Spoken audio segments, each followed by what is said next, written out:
My name is Samantha Bartow. I'm playing Shannon Crawford in Long Slow Exhale, which is coming out April 4th on Spectrum. And I'm here speaking with Elias on the Man Cave Chronicles podcast.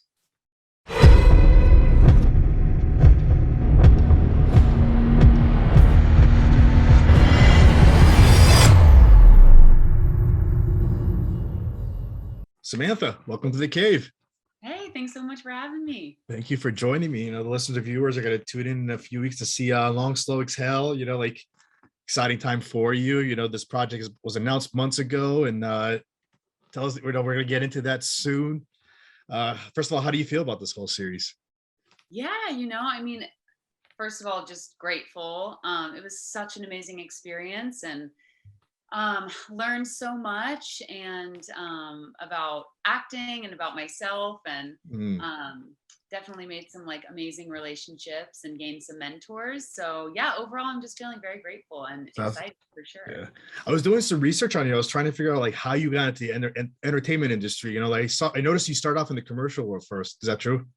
Yeah. So I actually came out to LA for school. I went to Cal and got my BFA in acting. And then, that first year after acting school is really scary and you don't know what you're doing. And you kind of feel a little bit lost. So yeah, I signed with I signed with a commercial agent first.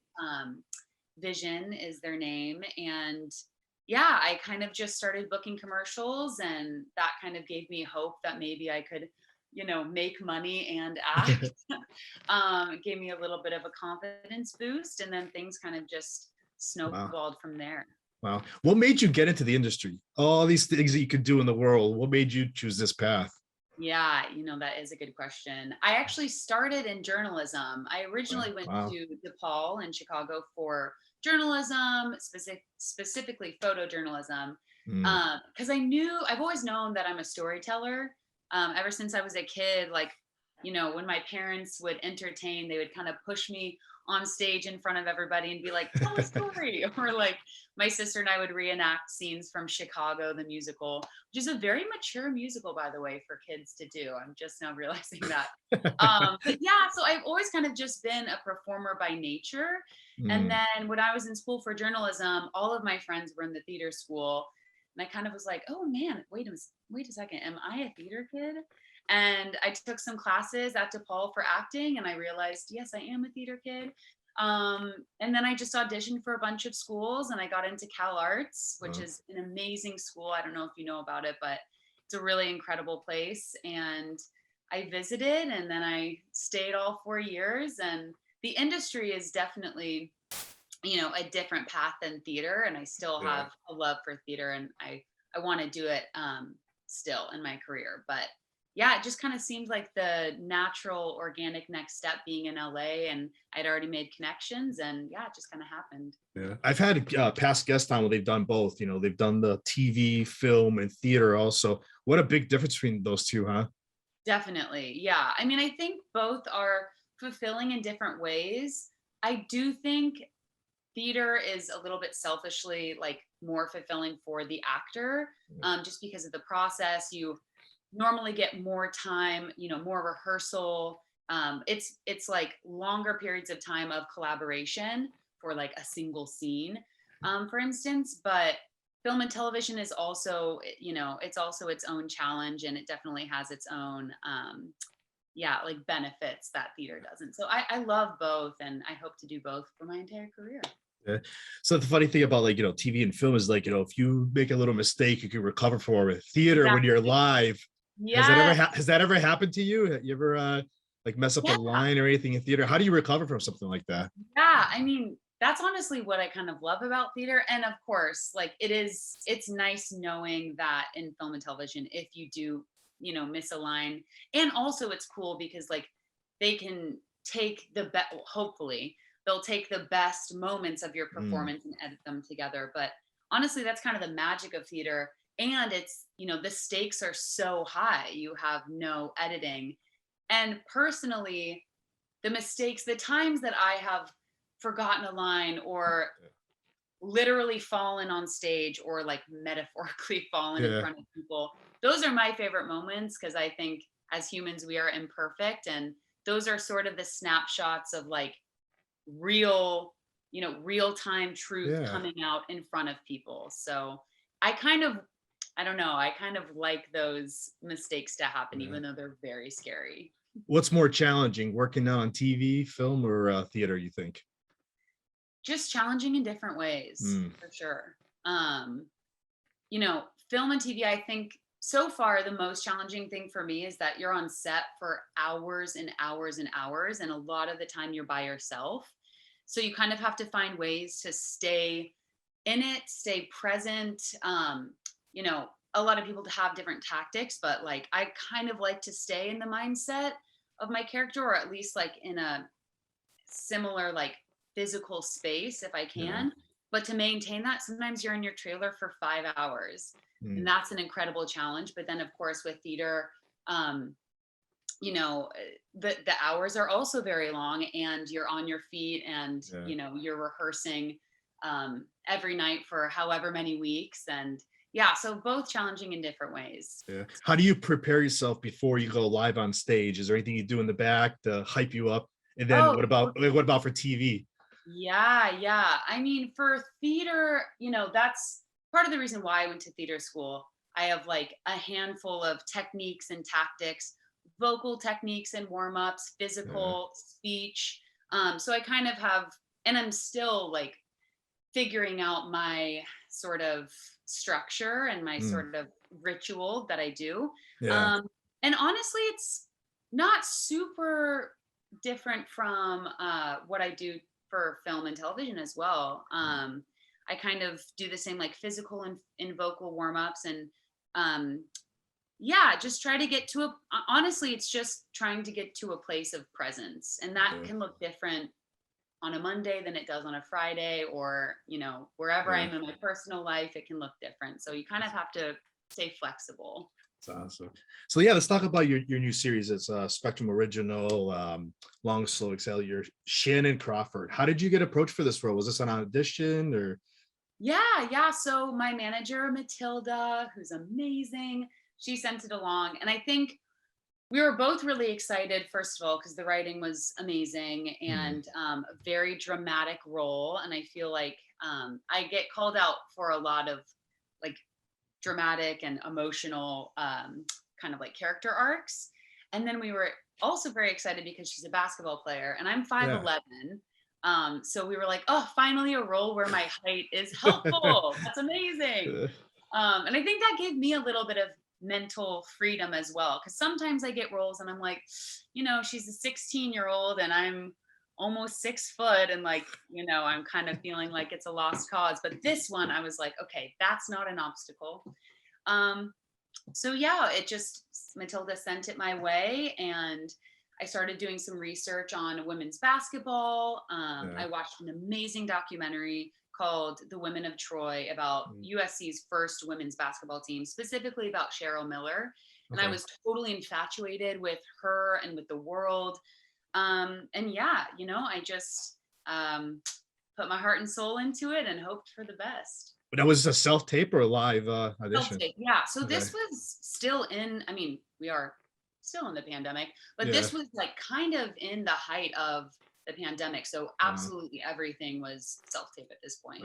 Wow. So you booked the role. How do you prepare? How did you prepare after I know you said you watched a couple of videos, but how did you prepare to play this character? Like, what was the description you were given for this character? Oh man, that was so long ago. I think she was described as like probably like headstrong and opinionated and cold, maybe. Okay. She's not a friendly, warm person, and she's not here to make friends. She's extremely competitive. She's described as one of the best players in the league. Yeah. And she would definitely say that she's the best player in the league, definitely the best player on her team. Yeah. And they're lucky to have her. But yeah, so yeah, I definitely dove into the world of women's basketball, did as much research on that as I could as possible. And without giving like too many spoilers, Hmm, my character goes through a very specific type of trauma that I personally, luckily, have not experienced. And so because of that, I had to kind of do my research Yeah. on women that have experienced it, which was really painful. I basically just went down different rabbit holes of watching women describe, and just emote Mm, how they have felt, how they've dealt with it, and also describing the encounters as well. So those were the two things that I really focused on. Yeah, no. They mentioned all-star three-point shooter. yeah, Now, any basketball background? Would you man, yeah. So I played in middle school because okay. I've pretty much been tall my whole life. So, Yeah. my parents like pushed me on a court and was like, I guess you're tall, so I guess that's what you do. And funny enough, I actually really did not like it because I was like put against like the biggest and toughest girls because I was Mm, tall, but I was like a string bean. So I was like very lanky and like not very strong. And basically I got the shit beat out of me. They put me on post underneath the basket, and like when the rest would turn around, I'd get like elbowed in the ribs or like pushed yeah. down. So I was like, wow, it's not very fun. Um, and then so I didn't play in high school, but we had Cynthia Cooper, who was actually part of that first USC women's basketball team. She was our coach. She was like the athletic choreographer Yeah. essentially. She also taught us as much as she could in a short amount of time. And I loved it so much. And being tall, I never really got the opportunity to learn how to shoot 3-pointers, but she helped me learn that as well. And yeah, it was an amazing experience that I Wow. didn't think that I would have. Did you have to do like a little camp before you started filming the show? Yeah, yeah. Okay. So actually the other basketball players met a couple weeks before. Okay.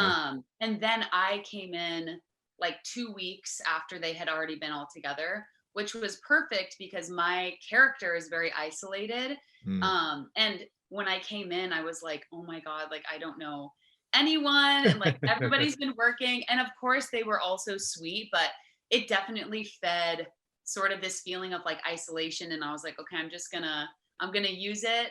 And again, like they were so sweet.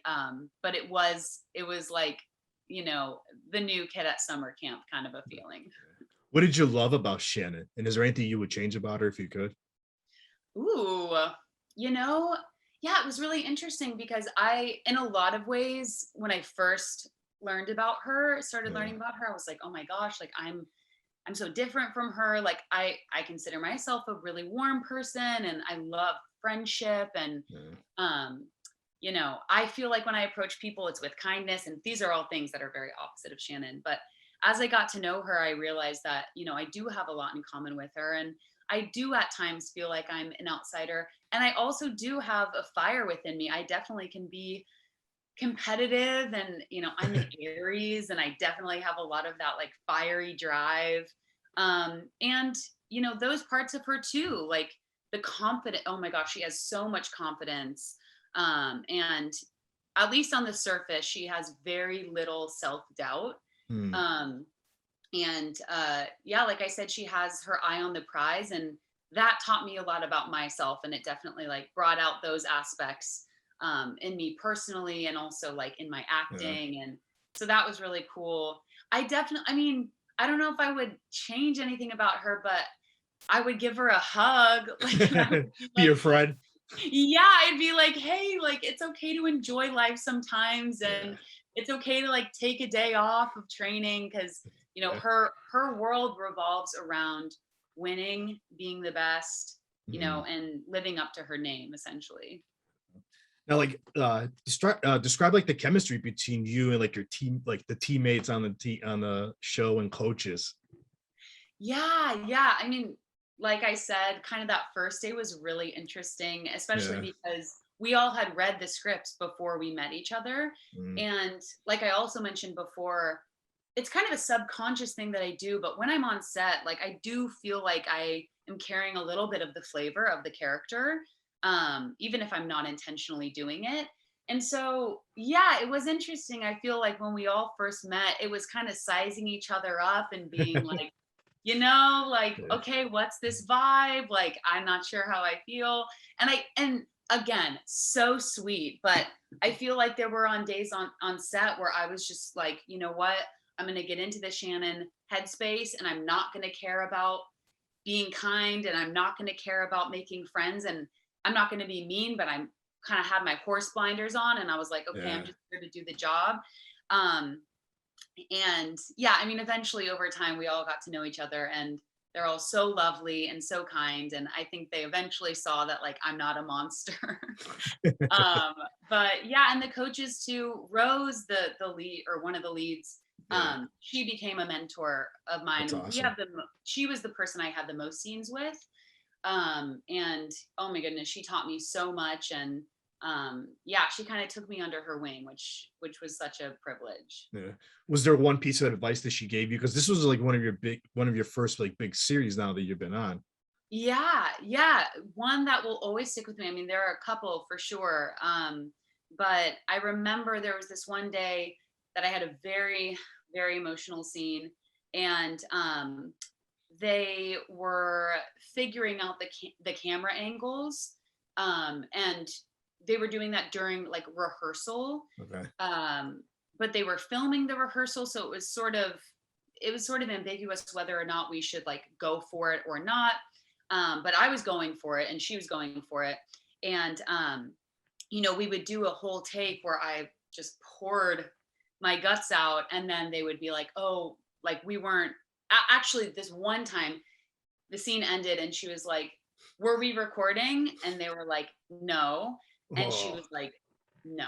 And we went back to, you know, where we were sitting, and the green room essentially. And she said, hey, I'm gonna call in the director, and I want you to tell him like what you need. Because we were taught, I was like, oh, I really wish that they would have recorded that, and I really wish that they would figure out the camera angles before we come in. And she was like, okay, I'm gonna call in the director, and you're gonna tell him that yourself. And I was like, okay. And I did. And yeah, I will never forget it. The way she carried herself on set, she had so much grace and poise and strength, always standing up for herself. And I think as like a green actor, or a, you know, a no name, essentially, I didn't think that I had permission to do that. And she essentially gave me that permission. So you were in the spirit of Shannon. I know, exactly. Like, if you're Shannon, be Shannon. Like, you tell all of them what you need. Now, what's next for you now? Like, any other projects that you are allowed to tell us and talk about? Yeah, I think I'm allowed to. You know, I mean, obviously, a lot of auditions. I have a couple of treatments coming up. I actually don't know if I'm allowed to talk about, but some that I'm really, really excited about. And I just did a guest star for All Rise last week. That was really fun. A big growing and learning experience for me. Yeah, you know, besides that, auditioning a lot, and super grateful for that. And yeah, just excited to see the show and see what happens with it. Lastly, Samantha, helping the listeners and the viewers find you on social media. Yeah, so I'm trying to get better about social media, but I do have an Instagram, and my name is Manthy Moo, Manthy Moo, like a cow. It's what my family calls me. It's a family nickname. And yeah, I don't have a Twitter or a TikTok or anything. TBD, maybe one day I will, but I try to stay off social media to save my soul. Samantha, this was great. Thank you for coming on the show. Yeah, thank you so much. It was such a pleasure. Yeah.